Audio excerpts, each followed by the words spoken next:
안녕하세요. 면역학TV의 김민석. 이주은입니다. 네.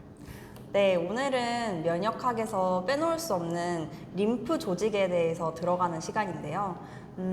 이것저것 읽다 보니까 림프 조직이 담당하는 역할이 꽤나 많더라고요.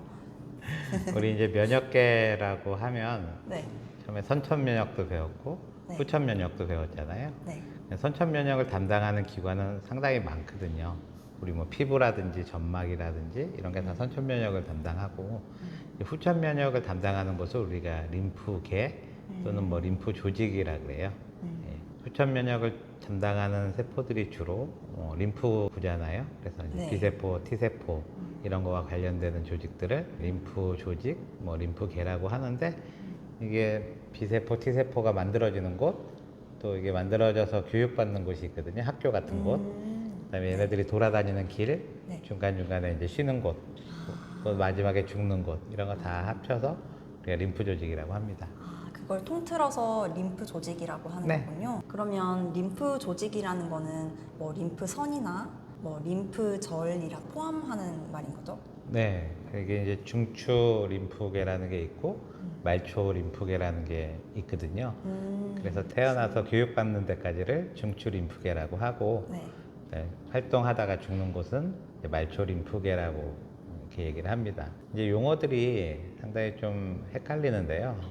예전에는 임파선이었던 게 네. 1차로 림프선으로 바뀌고 네. 다시 이게 림프샘이 됐거든요. 그러면 결국엔 다 같은 걸 가리키는. 네, 임파선, 림프선, 림프샘, 림프절 또는 뭐 임프절, 임파절 뭐 다 네. 똑같은 말이죠. 이제 그렇군요. 중추라는 곳은 태어나서 교육받는 것까지라 그랬잖아요. 네. 그래서 모든 세포들은 하나의 조상 세포에서부터 오거든요. 그거를 줄기세포라 그래요. 네, 근데 피를 만드는 줄기세포라 그래서 조혈 줄기세포 또는 이제 엄마세포라는 말을 써서 조혈모세포. 이거 다 같은 말이에요. 우리 몸에서 가장 깊은 곳, 네. 골수에 있어요.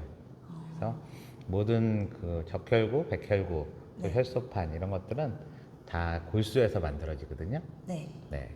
만들어져서 이제 어느 정도 크면 우리가 초등학교, 중학교, 고등학교 가듯이 네. 림프구들도 좀 특기가 있는 애들이기 때문에 교육을 받으러 떠나거든요. 네, 림프구의 한 60, 70%를 담당하는 게 T세포인데 네. 걔네들은 교육 장소가 T로 시작하는 사이무스라는 곳이에요. 사이머스. 여기 가슴에 있어서 네.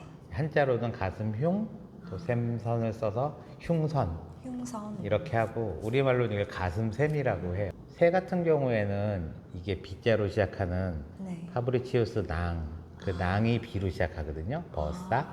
네. 그래서 거기서 교육받는다 그래서 이제 B 림프구라고 했는데 사람에는 이제 그게 없어요. 그래서 B 네. 림프구는 그냥 골수에서 교육을 받거든요. 얘네들이 이제 교육받는 시기가 태어나는 그때쯤에서 이제 교육을 다 마쳐요.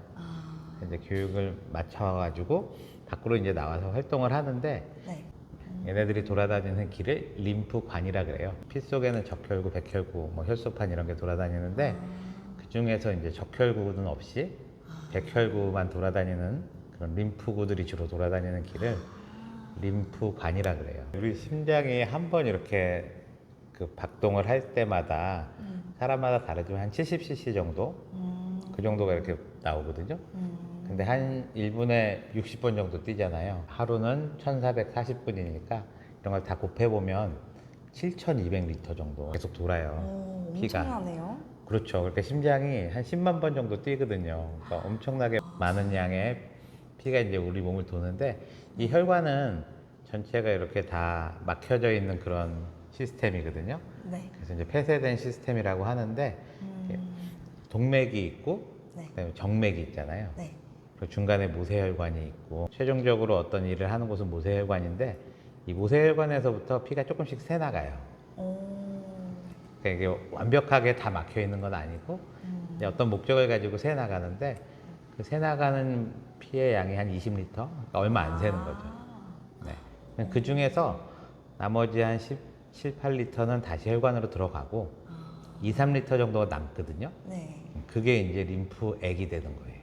아, 그럼 혈액이 림프액으로 들어가는 건가요? 혈액이 이제 림프액으로 바뀌는 거죠.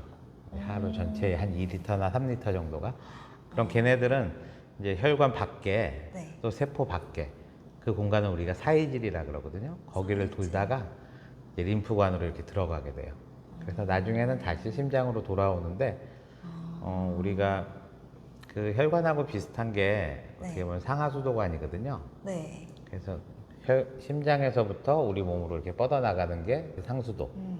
우리가 물을 쓰고 나서 버리면 하수도는 정맥하고 비슷하거든요. 네. 그럼 이 물을 쓰고 나서 그 물로 이렇게 청소를 한다 그러면 이 림프액은 청소부하고 비슷한 역할을 하는 거예요. 그래서 세포 사이사이에 뭐 있는 찌꺼기라든지 거기에 뭐 바이러스 뭐 또는 세균, 죽은 세포 뭐 여러 가지 물질들을 잘 담아서 그 림프액이 이제 그 림프관을 타고 다시 이제 돌아오는 거죠. 그러다 보니까 이 림프액은 좀 더러울 거 아니에요. 네. 청소를 했으니까. 네. 그래서 그 물을 깨끗하게 하는 곳이 림프절이에요. 림프절. 네, 필터라고 보시면 되죠. 아, 그런 거군요. 거기에 이제 T세포, B세포들이 있으면서 네. 이 들어온 그 찌꺼기 물들을 다 검사를 해요. 위험한 게 있는지 없는지. 거기에 이제 세균이 있다?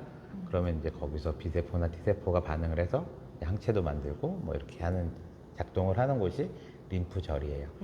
그래서 이게 림프절은 이제 필터 역할을 한다고 보시면 되고 림프관은 림프액이 흐르는데 림프액은 우리 몸을 한번 청소한 물이다. 그렇게 생각하시면 되겠어요. 그래서 오랫동안 이렇게 서 있으면 네. 다리가 붓잖아요. 네, 맞아요. 또 아침에 이렇게 잘못 자면 또 얼굴이 붓잖아요. 네. 그게 이제 왜 붓냐면 이 림프액이 많아져서 그래요. 림프액이 이렇게 심장으로 돌아와야 되는데 네. 림프액은 그게 이렇게 짜주는 기능이 없거든요.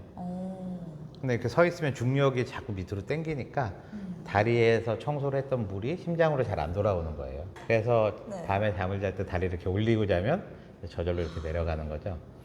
그래서 이 림프액을 순환시키는 펌프는 뭐냐면 근육이에요.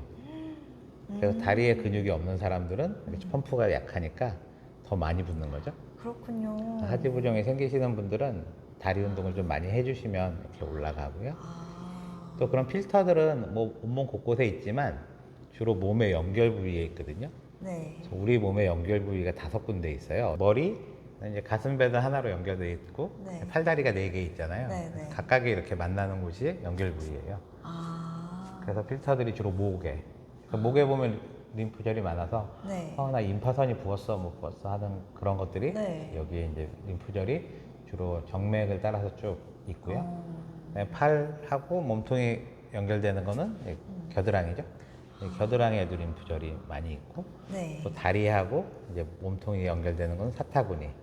사타구니에도 림프절이 많아서 어릴 때면 이제 감염 같은 게 걸리면 네. 그 림프절이 커져서 이런 데가 붓거나 아프거나 뭐 그럴 수 있거든요. 네. 그리고 이제 좀 특이한 림프절이 뭐 편도라든지 이런 것들 그런 것들도 일종의 림프절이라고 볼 수 있어요. 아, 그렇군요. 마지막으로 이제 비장이라는 곳은 네. 림프구나 적혈구, 백혈구 이런 게 수명이 다 되면 이 비장애가 더 죽게 돼요.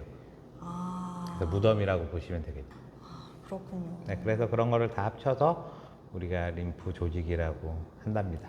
림프구, 림프절이라는 거를 사실 듣기만 들었지 무슨 역할을 하는지 잘 모르고 있었거든요. 네. 이게 막 부으면은 림프절 순환을 잘 시켜줘야 한다. 네. 뭐 마사지를 해줘야 한다. 이런 그쵸. 얘기를 하잖아요. 그러니까 마사지라는 게 결국 이 사이질에 있는 림프액들을 림프관 안으로 이렇게 넣어주는데 또 압력을 넣어서 해주는 건데요. 방향은 항상 심장 쪽으로 해주시면 돼요. 이렇게 마사지를 해준다 그러면서 이렇게 하면 전혀 안 가겠죠. 오히려 반대로 밖으로 빠지니까. 밀어내는. 네, 이쪽 방향으로. 이렇게 심장 해주시면. 쪽으로. 네. 특별한 방법이 있는 건 아니고 림프관은 어디나 있기 때문에 네. 그냥 이쪽 방향으로만 계속 해주시면 되고 주로 팔다리, 뭐 얼굴 뭐 이런 게 부으니까 얼굴도 심장 방향이니까 이렇게 밑으로 해줘야 돼요. 네. 이제 림프 마사지 해준다 그래서 이렇게 하면 눈이 더 부을 수 있으니까 그렇군요. 원리는 그렇습니다. 이거는 생활 속에서도 정말 꿀팁이 될 것 같아요. 네, 뭐 경락 마사지니 뭐 하는 게 다 알고 보면 림프 마사지고요. 그렇군요. 야만자 같은 경우들은 암세포가 자기 본거지를 떠나서 가게 되면 가장 먼저 이 림프관으로 들어가기 쉽거든요. 그래서 이 림프관을 지나가면 이 림프절에 걸리는 거죠. 암세포가 림프절에 있느냐 없느냐가 암 환자의 어떤 병기, 1기냐, 2기냐, 3기냐, 4기냐 이런 거 결정할 때 굉장히 중요해요. 그래서 림프절에서 암세포가 발견되면 보통 3기 이상이거든요. 아이고. 2, 3기 그래서 어느 정도 진행됐구나 이렇게 볼 수 있어요. 또 한편으로는 암이 온몸으로 퍼지는 거를 좀 방어해주는 역할을 한다고도 볼 수 있고요. 방어벽 역할을 하면서 그래서 검사를 하는 거죠. 암세포도 검사하고 뭐 세균도 검사하고 바이러스도 검사하고 그래서 림프절은 아주 작지만 네. 굉장히 다양한 세포가 있으면서 활발하게 어떤 역할을 하는 곳이라서 아마 뒤에 흉선하고 림프절의 또 기능에 대해서는 자세히 배울 거예요. 재밌고 쉬운 면역학 TV. 다음 시간에는 더 자세한 내용에 대해서 다룰 것 같고요. 오늘은 또 림프 마사지하는 방법과 림프가 어떤 역할을 하는지 알아보는 시간을 가졌습니다. 요즘 날씨가 너무 더운데 다들 건강 유념하셔야 될 것 같고요. 또 장마가 온다고 하니까 꼭 우산 챙겨서 다니시길 바라겠습니다. 그럼 이번 주는 여기까지 할게요. 네. 안녕. 구독과 좋아요, 알림 설정까지 부탁드려요.